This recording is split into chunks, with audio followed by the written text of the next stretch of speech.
Assalamualaikum warahmatullahi wabarakatuh. Kawan, sebelum Anda memulai aktivitas hari, kita ikuti kajian Syarat Hikmah Dialog Fajar.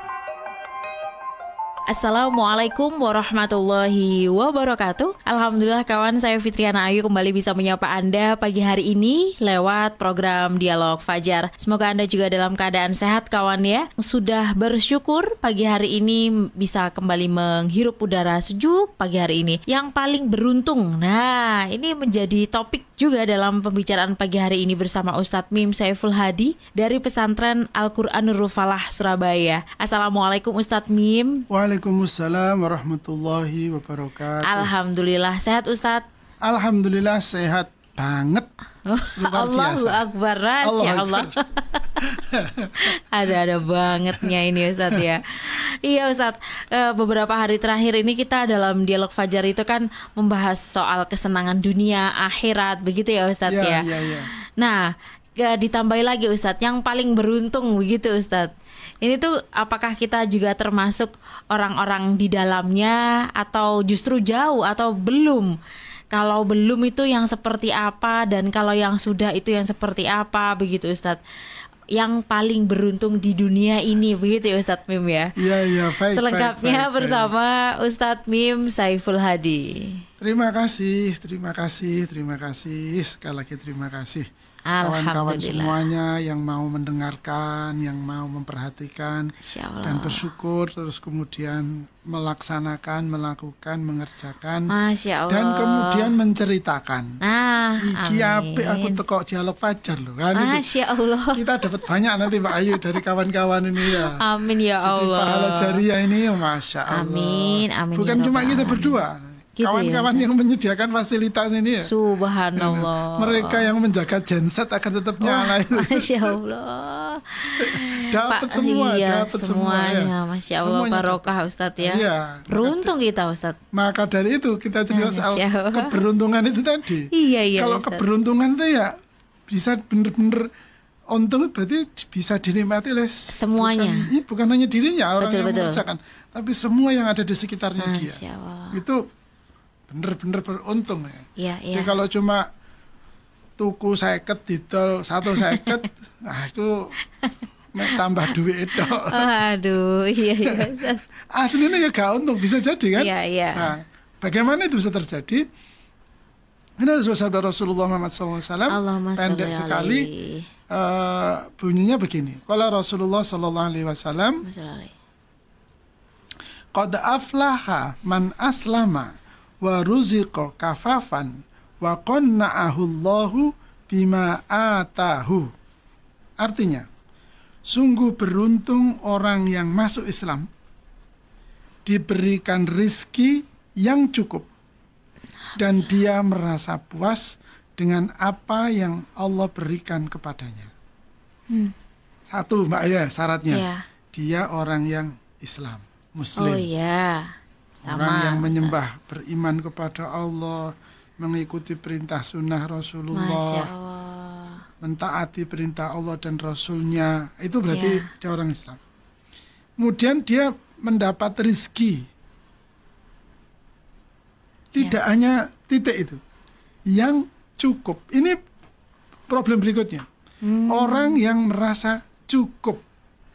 Nah itu kan ya, cukup. Ini orang itu seringkali kita merasa rezekiku kok mek sakmene ya. Kan itu ya. Sakmene ya. Padahal Allah memberi rezeki itu pasti cukup. Pasti cukup, wis. Yakin saya itu. Masya Allah. Saya sudah setengah abad lebih kan hidup ini ya. Ya Allah. Iya toh. Dari pengalaman, aku itu setengah abad, Mbak. Allahu Akbar. Lebih loh, San. Iya. Lebih ya saya ini. Dalam pengalaman hidup saya adalah Allah beri rezeki itu pasti cukup. Pasti cukup. Tetapi ternyata ketika diberi cukup, itu ada juga orang yang dan dia merasa puas. Nah, berarti ada orang yang dikasih cukup tapi tidak puas. Ya. Jadi orang yang Islam, Muslim berarti, kemudian dia diberi rezeki dan cukup, rezeki yang cukup. Dan yang ketiga adalah dia puas. Masya Allah. Oh ini iki puas ki jane ono apa enggak Mbak Ayu? Sampean ya Mbak Ayu pernah merasa puas tak? Pernah Ustadz, tapi katanya nggak boleh merasa puas gitu Ustadz. Tapi di sini nih harus ada perasaan puas. Oh, Masya Allah. Ya. Puas itu menerima. Oh, Masya Allah. Bahasa akhlaknya atau istilahnya Nabi itu waqonaah. Dia menerima. Dia merasa cukup, merasa puas terhadap apa yang didapat. Subhanallah. Ini sulit kayaknya sulit itu untuk hari-hari ini loh ya. Gitu ya Ustadz. Merasa puas itu sulit itu ya. Padahal kalau ngikuti urutannya sebetulnya tidak sulit. Kita berislam, kita merasa rezeki diberi Allah yang cukup, maka akan mudah nanti kita memperoleh puas itu. Kenapa? Karena kalau tidak, cukup satu kata saja. Kita pernah bahas sebelumnya, kita akan lebih perdalam hari ini, yaitu nek gak ngene Mbak, kalau ndak gini pasti orang itu rakus. Jadi orang yang tidak rakus itu ya yang begini nih, dia muslim, kemudian dia merasa mendapatkan rezeki dari Allah yang cukup atau rezeki yang dia terima itu cukup, dan dia puas, gitu, puas, pokoknya puas dengan apa yang Allah telah berikan kepadanya, sehingga apa istilahnya, kak macem-macem, kak neko-neko, kak ngege mongso kata orang Jawa itu. Sehingga sirah digai sikil digai sirah, misalnya gitu ya. Itu kan merusak diri sendiri. Itu akan merusak diri sendiri. Karena kalau orang tidak puas itu, ini perumpamaannya itu sangat menakutkan ya. Ini saya bacakan. Madhi bani ja'i'ani ursila fi ghanami bi afsadalaha min hirsil ma'i alal mali wasyarafi litinihi. Ada sebuah riwayat yang menjelaskan jika dua serigala yang lapar yang dilepas di tengah kumpulan domba atau kambing tidak lebih membahayakan atau tidak lebih merusak dibandingkan dengan sifat rakus seorang manusia terhadap harta dan kedudukan yang sangat merusak terhadap agamanya. Jadi bayangkan Mbak Yuni perumpamaan ini ya. Iya. Kambing, serigala yang lapar, dua serigala yang lapar ini, dengan seorang manusia yang memiliki sifat rakus. Itu lebih bahaya manusianya loh Mbak, ketimbang dua serigalanya. Betul. Karena lapar. Jadi na'udzubillah min dzalik ya, kawan-kawan sekalian, jamaah dialog fajar, semoga kita terhindar dari rakus. Amin ya rabbal alamin. Karena posisi orang yang rakus itu, ya Allah, sangat merusak dia. Sangat membahayakan. Bahkan level atau daya rusaknya itu atau level kebahayaannya itu ya. Itu melebihi dua ekor serigala yang lapar. Apa yang dirusak oleh orang-orang rakus itu? Yang paling dahsyat daya rusaknya adalah terhadap kehormatan dan agamanya. Kehormatan dan agamanya. Karena dia sudah tidak peduli kan orang rakus itu.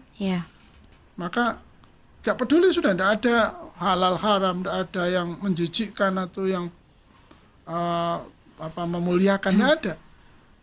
Dan pasti akan merusak agama. Orang-orang yang rakus itu karena sudah tidak peduli dengan halal haram, sudah tidak peduli. Ya, kalau daging babi dan daging sapi kelihatan bedanya, tapi uang korupsi dan uang investasi, waduh, nggak kelihatan. Gak bisa beda, udah abang itu. Iya. Nah, ini persoalan yang sesungguhnya keras kita perjuangkan untuk kita hindari. Sudahlah, harta berapapun yang telah kita dapatkan, saya ulangi, harta berapapun yang kita dapatkan, jika kita memperolehnya dengan cara yang Islam tadi itu, dan kita menyikapinya dengan penuh kepuasan, maka yang kita dapatkan itu yang akan membahagiakan kita. Dan saya ulang tadi, orang-orang di sekitar kita tadi, berkah tadi itu. Wah, itu Masya Allah sudah. Disitulah keberuntungan yang sesungguhnya. Sekali lagi, bukan hanya beli 50, jual 150. Untungnya bukan hanya 100% itu kan. Tetapi begitu kita melakukan, mengamalkan pola gaya hidup seperti yang disampaikan Rasulullah tadi, kita membebaskan diri dari sifat rakus, maka qad aflaha, sungguh kita ini beruntung. Keuntungan kita ini besar. Besarnya keuntungan kita tidak bisa dihitung hanya dengan kalkulator, dengan nominal uang, besarnya saham atau investasi yang kita miliki.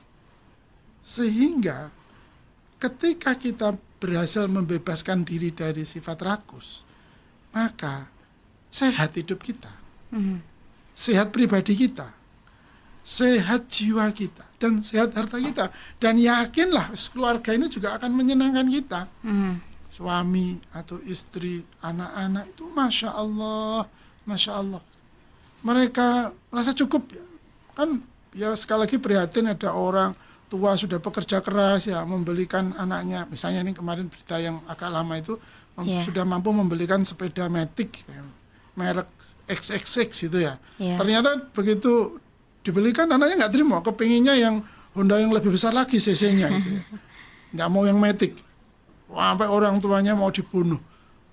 Itu kan menyiksa. Begitu seterusnya. Jadi kawan-kawan sekalian rahmatullah Allah, sudah, jangan rakus. Masya Allah. Jangan rakus. Kita harus perangi sifat rakus ini. Karena sifat rakus ini hanya akan mencelakakan kita, mencelakakan hidup kita, dan mencelakakan hidupnya orang-orang yang ada di sekitar kita. Anda sebagai pejabat, Anda sebagai pengusaha, Anda sebagai apapun profesinya, jangan rakus. Amin, amin ya Rabbal Alamin. Terima kasih Ustadz. Sama-sama. Sudah mengingatkan supaya selalu bersyukur ya Ustadz ya. Merasa puas. Dengan supaya apa yang Allah telah berikan. Betul. Bersyukur dengan apa yang Allah telah berikan. Ya. Yang supaya menjadi yang paling beruntung. Amin, amin ya Rabbal Alamin. Alhamdulillah. Demikian kawan Dialog Fajar pagi hari ini. Saya Fitriana Ayu dan juga Ustadz Mim Saiful Hadi pamit. Wassalamualaikum warahmatullahi wabarakatuh. Waalaikumsalam warahmatullahi wabarakatuh. Program Dialog Fajar yang baru Anda simak kerjasama Suara Surabaya dan Pesantren Al-Quran Nurul Falah Surabaya, lembaga dakwah yang amanah, profesional, dan berbasis Al-Quran. Pesantren Nurul Falah mencetak guru-guru Al-Quran dengan metode tilawati dan tahfidz Al-Quran. Informasi dan pemberian donasi hubungi 031 828 1278 atau nurulfalah.org. Wassalamualaikum warahmatullahi wabarakatuh.